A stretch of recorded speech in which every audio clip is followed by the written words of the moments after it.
Avec Airmaster, nous allons travailler essentiellement l'oreille. Oui, parce que être musicien, au-delà du travail de la technique de l'instrument, d'apprendre et de reconnaître les notes, il faut aussi apprendre et éduquer son oreille. Et Earmaster, c'est justement le concept de cette application.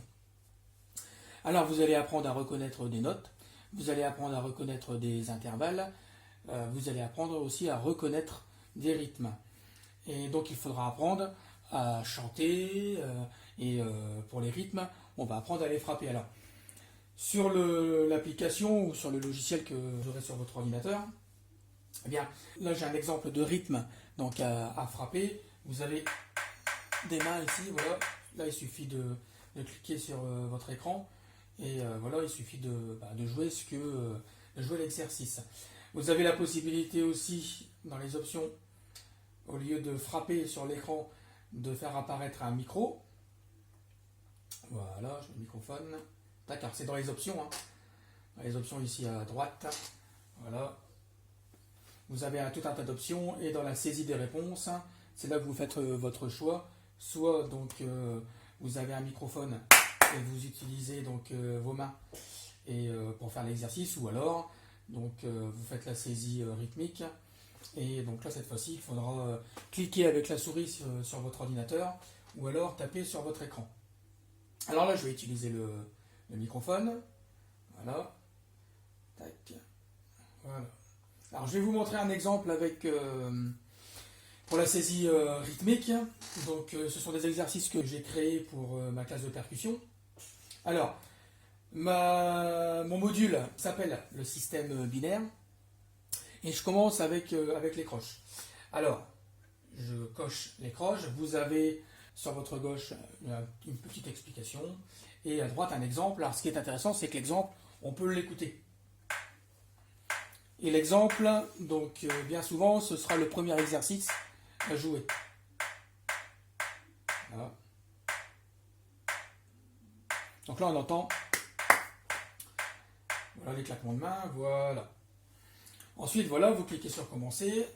Voilà, et là, cette fois-ci, donc, c'est ce que je vous disais tout à l'heure, on retrouve finalement l'exemple. Alors, deux choses. Si vous avez un micro, donc, je vous conseille fortement de travailler avec un micro, parce que justement, voilà ce qu'on va pouvoir faire. Je vous montre.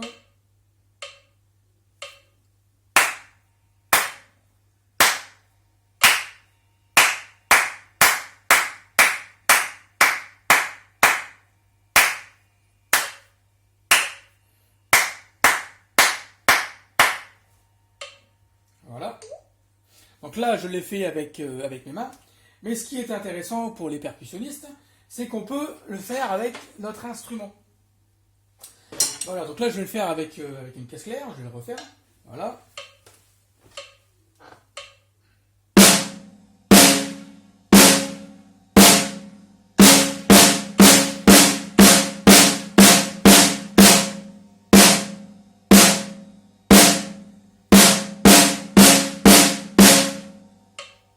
Voilà.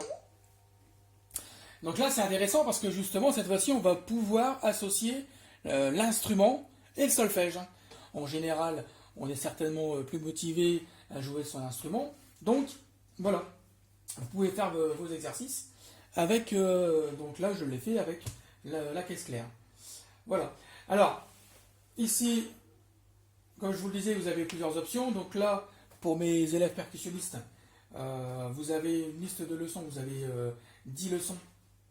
Vous allez travailler essentiellement les croches, le contretemps, vous aurez une petite leçon sur le contretemps, et enfin vous avez les doubles croches. Donc vous allez avoir différents exercices. Alors par exemple, je vais prendre la dictée rythmique. Voilà, donc pareil, vous avez toujours un exemple. Voilà, là je vais l'arrêter et commencer. Donc là, ici, il ne s'agit pas de jouer avec son instrument, mais d'écrire ce que l'on va entendre. Donc, voilà.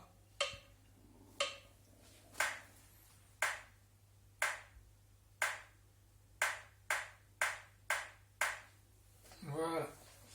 Donc, je vais m'approcher un petit peu. Donc là, c'est ce que je vous expliquais. Donc là, on ne jouera plus, mais on utilisera les notes. Bon, là, je vais écrire un peu n'importe quoi, voilà. Donc là, si je veux une noire, j'ai coché la noire. Si je veux, par exemple, des croches, je mets sur les croches et je clique. Voilà. Alors, ce que je fais avec le doigt, c'est valable aussi avec la souris. D'accord? Imaginons, voilà, je mets une blanche. Voilà, j'écoute. Je peux déjà écouter ma réponse. Donc, ici, jouer ma réponse avant de valider. Voilà. Voilà. Et, si nécessaire, réentendre l'exercice avant de valider.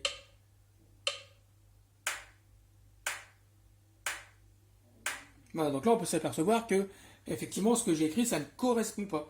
Donc, ici, vous avez la gomme, vous effacez, ce qui n'est pas bon. Voilà. Et on a entendu, en réalité, 4 noirs. Voilà, je continue, je réécoute mon exercice pour vérifier que je ne me suis pas trompé. Voilà. Voilà. Donc ici, c'était des croches. Donc hop. Alors je prends la gomme. Alors surtout, il faut s'habituer à effacer la réponse. Voilà. Et alors à la fin, le soupir. Donc là, ici, tout en bas, vous avez, donc il faudra cocher ici. Hop, vous avez une noire avec une fraction. Ça ressemble à une fraction. Une noire et en dessous un soupir. Donc vous cliquez dessus pour passer des noirs aux figures de silence. Donc là, et surtout, même si là vous voyez la figure de silence en gris, ça ne veut pas dire que votre réponse est valide. Il faut impérativement l'écrire de sorte qu'elle apparaisse bien. Voilà. La figure de silence apparaît bien en noir. Voilà. Et j'écoute l'exercice pour vérifier que...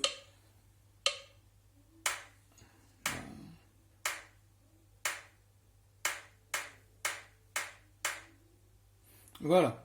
Donc il semblerait que ce soit bon. Une fois que je suis certain de ma réponse, là je valide. Voilà. Et c'est bien ça. Réponse correcte. Voilà. Donc vous allez avoir la même chose avec les doubles croches, etc. Alors dépistage de faute. Donc c'est pareil. Là, comment que ça se passe? Vous allez avoir un modèle. Voilà. Et il faudra repérer les erreurs. Donc là, dans cet exercice, il n'y aura qu'une seule faute. Donc on regarde.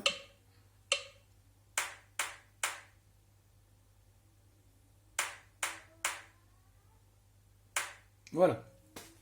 Alors à savoir qu'en percussion, hein, donc là ici vous avez une blanche pointée. Forcément, quand on frappe des mains, c'est difficile de faire durer le son des claps hands sur 3 temps, c'est pas possible. Donc si on n'entend rien, donc on imagine que le son dure bien 3 temps. Dans la deuxième mesure, on s'est aperçu que oui, cette note-là a duré, mais on a entendu quelque chose à la fin.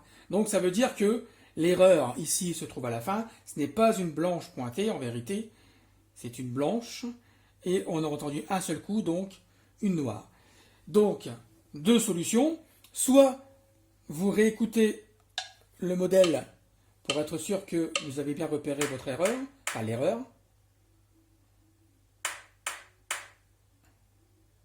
Voilà, donc j'en suis sûr, c'est pas ça. Hop, je valide. Et voilà. Et donc vous avez la réponse en dessous. Et on voit bien qu'effectivement, c'était bien une blanche et que le dernier temps, c'était une noire. Voilà. Bien, la prochaine vidéo, je vais vous montrer donc... alors, c'est toujours pour la classe de percussion, hein, donc je vais vous montrer comment on va se servir donc de Earmaster pour le xylophone. Voilà.